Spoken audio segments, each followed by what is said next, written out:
Hi, you welcome to Success Tips. In this video today, we will be discussing about the 3 things you must do before you start a new business. We have people who are working in companies, organizations, government, personal businesses who are warming up and then beating their chest, and then thinking of quitting their job and their personal businesses with the intention that they want to be starting a brand new business. We have thousands of people that believe their current business is not as profitable as the business they have in mind to start. If you meet an average employee and then ask him or her what the next plan they have in the next 5 years, one of the major things you're going to be getting is, I am planning to gather up money and then quit my job and then start my own business. If you happen to be among any of the categories I've mentioned earlier, then this video is a must-watch video for you. If you think of starting a new business or you think of quitting your job and then moving to your own business, then there are 3 must-do things that you need to be able to do before you start thinking of starting your own business. The first thing you need to do is to learn about all the operational aspect of the business you are proposing to go into. Most people, when they see someone running a business, the only thing they run to go and see is the result that comes out of that business, and they end up using only that observation to make their decision of wanting to jump into that business. Mr. A harvests 100 crates of egg on daily basis. Mr. B sold 2,000 pieces of broilers that earned him about $50,000. That company made a total annual revenue of $2 million. The owner of that shoe retailing business is now driving a Prado Jeep. Once people are able to observe things like this and then see the kind of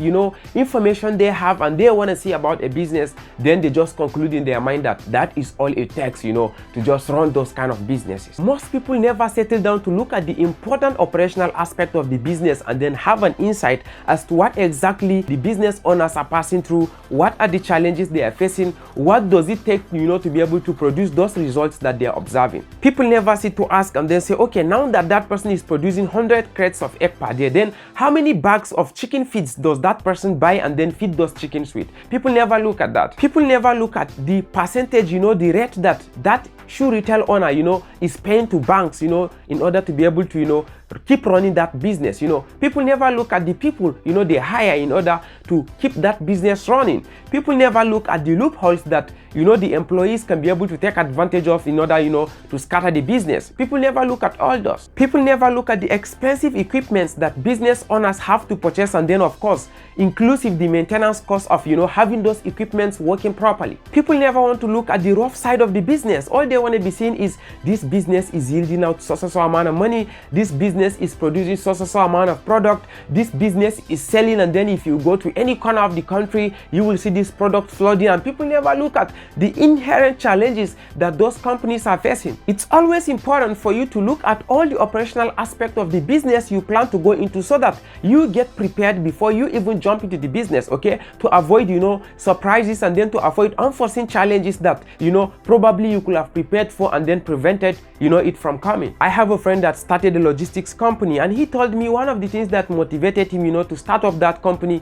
is the fact that he knew an individual that is running a logistics business, and then they are renting out their vehicles for about 15,000 naira per day. And then he felt, okay, now imagine you have about 10 cars in a month, then you can be able to have a lot of money that will be flooding into the company. Imagine multiplying 15,000 naira times 10 cars. You can imagine the kind of money that you can be able to put up, and all that was what motivated him to jump into that business. He told me at some point, okay, my friend and my brother, do you know how it feels to have about 4.5 million naira in a month from just 10 vehicles? It feels so good. So I think this is something that I need to go and venture into. He was so motivated and energized, and that pushed him to go and sell off some family properties, and then he started acquiring some vehicles. He did the paperwork, the company registrations, and the rest. Just 3 months into the business, he now began to get the true reflection and the picture of what that business is running on. And then of course he was able to now see the true picture of what the owners of such companies are passing through. He then realized that he will have to hire enough drivers that he will need to be able to pay at the end of the month. He also realized that he need to be the one to be fueling the cars in order to be able to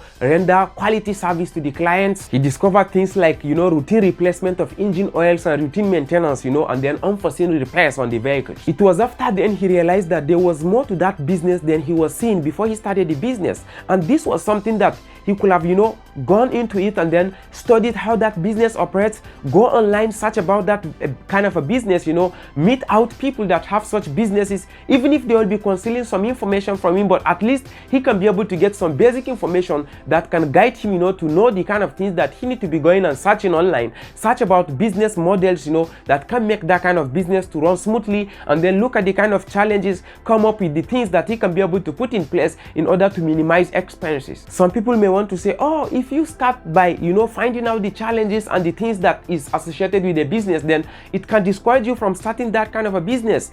It is only if you are not determined to succeed, it is only if you are not determined to excel in your business, that is when finding out about the operational aspect of a business will discourage you. But however, if you find out about the whole operational aspect of a business, then it will help you, to build a model in such a way that you can be able to minimize the challenges that may be coming up in that business. The second thing you must do before you start a business is to check your own financial capability in comparison to the anticipated demand or financial demand of that business that you are proposing to start. It is very important for you to gauge your financial strength before starting any kind of a business. Imagine starting a business that requires an operational cost of $5,000 to maintain its smooth running every month, and then maybe everything that you have all put together is just $10,000, and then you don't have any property or anything you can lease out, to be able to secure a loan when the needs, arises. Imagine starting that kind of a business on that kind of a risk. You and I know that starting off that kind of a business will only land you into losing your $10,000 at no cost. It is very important for you to understand the projected financial demand of any business that you plan on starting. And then of course, you compare it with your current financial strength at that moment. I know someone may be saying, come on, Success Tips, this is a business we are talking about. So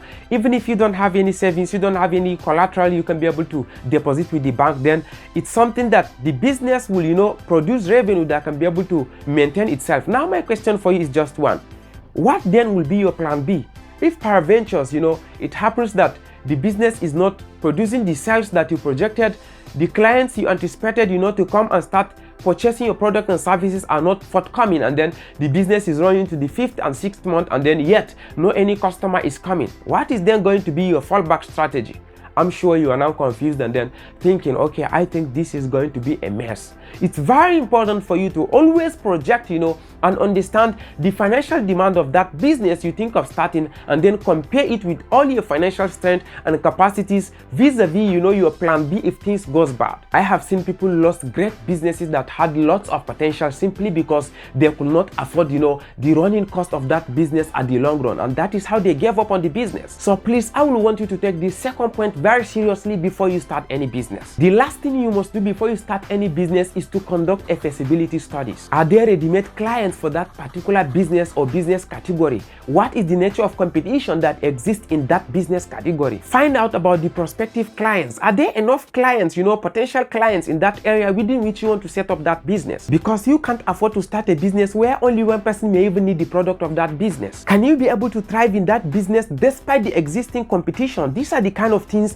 that you should be finding out before starting that business. What are the leverages you can use in order to be able to, stand the competition that is in that category? Is there any innovation or any advantage that you can build upon your product that will make a client choose your own product over that of your competitors? It is very important for you to conduct your feasibility studies before you start any business. You cannot afford to start a business that the product and services will have no demand, and at the same time, you cannot afford to start a business within which you cannot be able to withstand the competition. Someone now may say, now all of the businesses that exist out there, we have big players in that business. So how can I be able to compete with those big businesses? I can't afford big machines. I can't afford big, budget for, advertisements and the rest. Your budget doesn't have to be big. Your innovation doesn't have to be something huge. The differences and the things that you need to make to your product that can make your customers to come and prefer your product doesn't have to be something that is extraordinarily heavy. Your advantage can be something like a closer and a stronger relationship with the prospective clients. I hope you know that people prefer to buy things from the service provider they trust. They prefer to buy things from people that they can be able to reach out to and say, oh, hey, this product that I purchased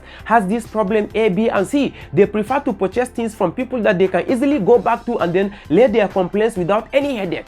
Having your products and services closer to your clients may be one of the advantages that can, bail you out in the midst of plenty competition that exists in that your business category. I know you may say, oh, even if my product is closer to the clients, then we have online platforms where the clients can purchase anything from anywhere and the service providers can ship them down to their own doorsteps. Okay, I want you to reach out to a random individual out there. Okay, if you go to find out, you will discover that majority of the masses prefer to purchase something physically that they can be able to see and touch and then pay for that particular product. Most people don't trust products online because we have a lot of people that have gotten terrible experiences in such a way that they order a product online and then once the product reaches them, it doesn't meet the expectation that they had for that product online. I have had close friends, associates that used to get surprised when they see me purchase products online and they are wondering, how am I able to trust that product online and then purchase it and even pay my own money before that product comes. So you can see how advantageous it is going to be for you if you can have your own product closer to your own clients. One of the things that this last step is pointing out before you start a business is that